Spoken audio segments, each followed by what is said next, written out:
Assalamualaikum warahmatullahi wabarakatuh. Kami dari mahasiswa Universitas Muhammadiyah Riau, jurusan Teknik Informatika, Rek B2, semester 4.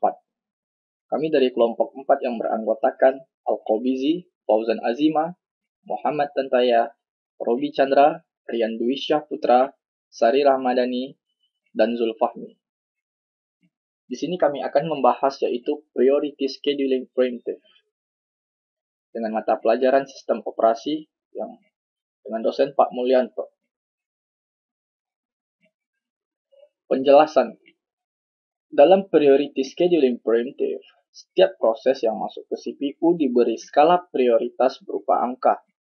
Semakin kecil angka pada skala prioritas sebuah proses, maka proses tersebut akan dikerjakan lebih dahulu.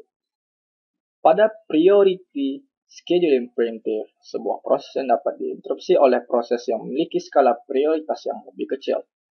Jika terdapat beberapa proses yang memiliki skala prioritas yang sama, maka akan digunakan algoritma FCFS. Algoritma Priority Scheduling Primitive. Kita misalkan sebuah proses yang sedang dikerjakan yaitu P0 dengan skala prioritas 11, kemudian masuk hingga proses lain yaitu P1 dengan skala prioritas 3. Maka P0 akan dihentikan dan dikerjakan P1 hingga selesai. Kemudian dilanjutkan kembali mengerjakan P0 kembali. Terjadi interupsi karena skala prioritas dari P0 itu lebih besar dari P1, yaitu skala prioritas dari P0 itu 11 dan P1 itu 3. Sebuah proses lagi sedang dikerjakan, yaitu P4 dengan skala prioritas 4. Kemudian masuk proses lain, yaitu P5 dengan skala prioritas 6. Maka P5 akan menunggu hingga P4 selesai dikerjakan. Kenapa P5 menunggu? Karena skala prioritas P5 itu lebih besar dari P4, yaitu skala prioritas P5 yang besar yaitu 6 dan P4 yang kecil yaitu 4. Sebuah proses lagi sedang dikerjakan yaitu P8 dengan skala prioritas 6. Kemudian masuk proses lain yaitu P9 dengan skala prioritas 6. Maka P9 akan menunggu P8 selesai dikerjakan.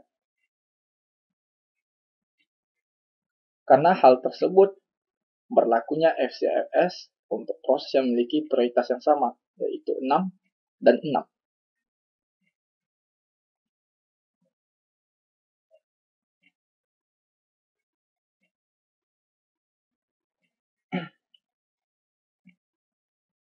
Di sini kami akan mempresentasikan bagaimana cara menentukan Priority Scheduling Primitive, menyelesaikan Priority Scheduling Primitive. Di sini kita akan dihadapi oleh 5 proses, yaitu P0, P1, P2, P3, dan P4. Dengan kedatangan atau arrival time masing-masingnya itu 0, 0, 7, 11, dan 20. Dan waktu pengerjaan atau batch time yaitu 4, 8, 4, 5, 7, dan 10. Dengan yang memiliki skala prioritas P08, P1 4, P2 2, P3 8, dan P4 6. Di sini kita akan mengerjakan proses dari 5 proses tersebut. Kita akan memulai dengan proses 0. Dengan kedatangan atau arrival time di detik ke 0. Ketika di detik ke 0, rupanya P1 dilaksanakan juga kedatangannya atau arrival time-nya di waktu detik ke 0. Maka, di sini kita akan membandingkan skala prioritasnya. Mana yang lebih kecil, itu akan didahulukan. Karena Priority Scheduling Primitive membandingkan skala prioritas yang mana skala prioritas yang paling kecil, itu akan didahulukan. Maka P1 di sini akan dikerjakan terlebih dahulu. Karena P1 memiliki prioritas yang sangat kecil. Yang kecil, yaitu 4.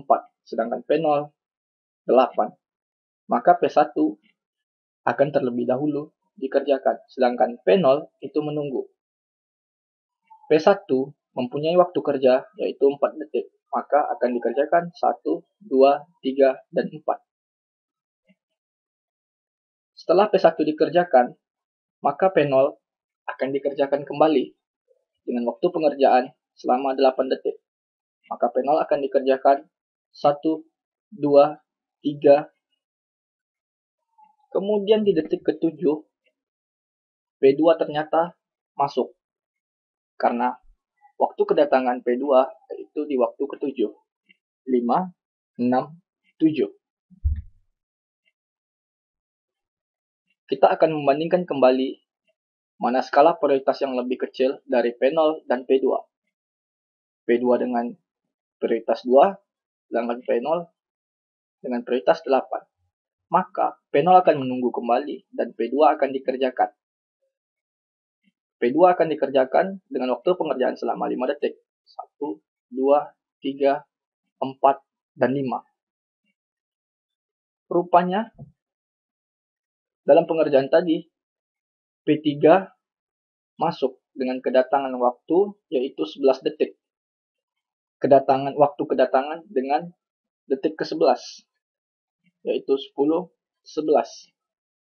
Maka di sini kita akan membandingkan P0, P2, dan P3 yang mana skala prioritasnya yang paling kecil.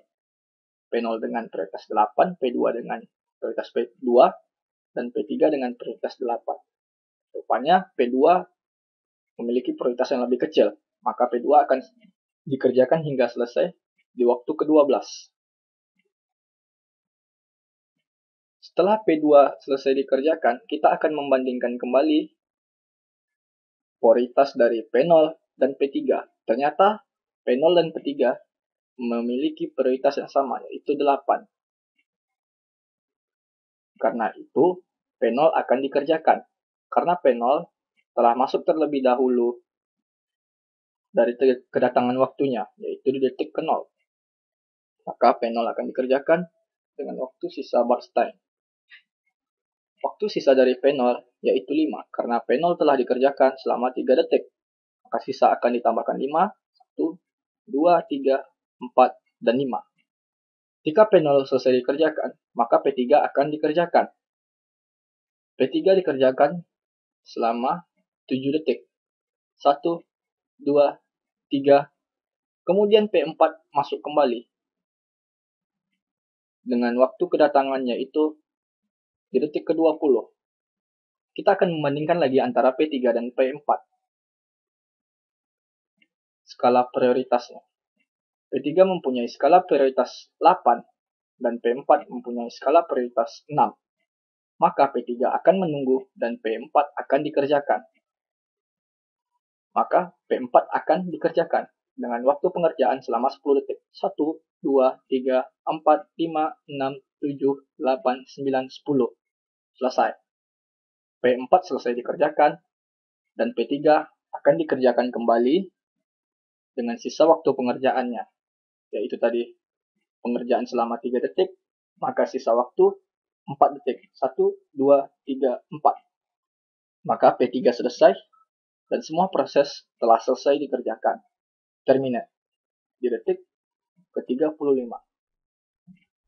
Kemudian kita akan menentukan waktu atau rata-rata waktu pengerjaan atau average waiting time.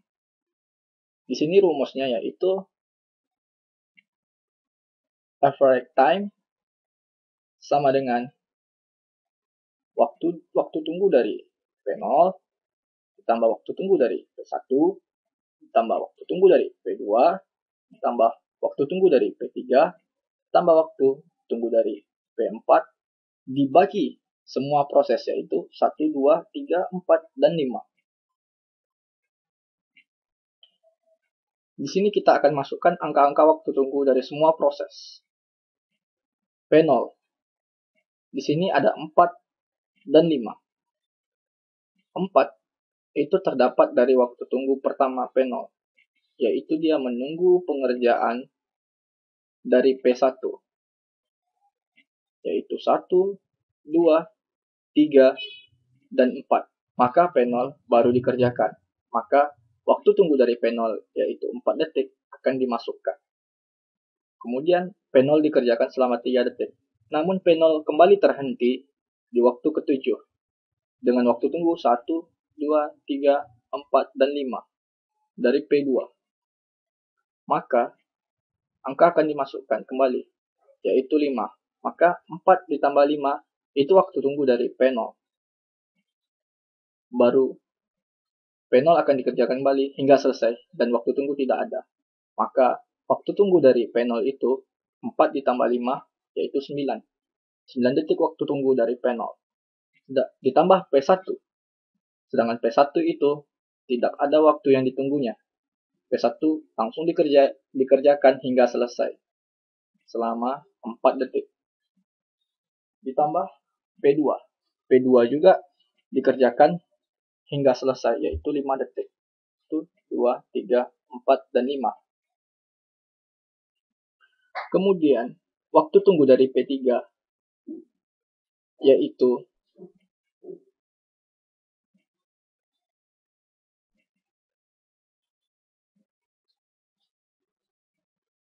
P3. 1, 2, 3, 4, 5, dan 6. Maka waktu tunggu dari P3 ini akan dimasukkan angkanya waktu tunggu dari P3. Baru P3 akan dikerjakan di detik ke-17. 1, 2, 3, dan terhenti kembali. Ketika waktu detik P3 terhenti kembali, maka P3 akan memiliki waktu tunggu kembali, yaitu sebanyak 1, 2, 3, 4, 5, 6, 7, 8, 9, 10. Maka waktu tunggu dari P3 ini akan dimasukkan kembali, yaitu 10. Maka hasil waktu tunggu dari P3 adalah 16. Dan ditambah waktu tunggu dari P4 yang tidak ada penungguan waktu tunggunya. P4 langsung dikerjakan hingga selesai. Kemudian kita bagi dari banyaknya semua proses, yaitu 5 proses. Maka mendapatkan hasil 25 dibagi 5 sama dengan 5. Maka waktu tunggu dari segala proses yaitu 5 detik. Selesai. Terminat.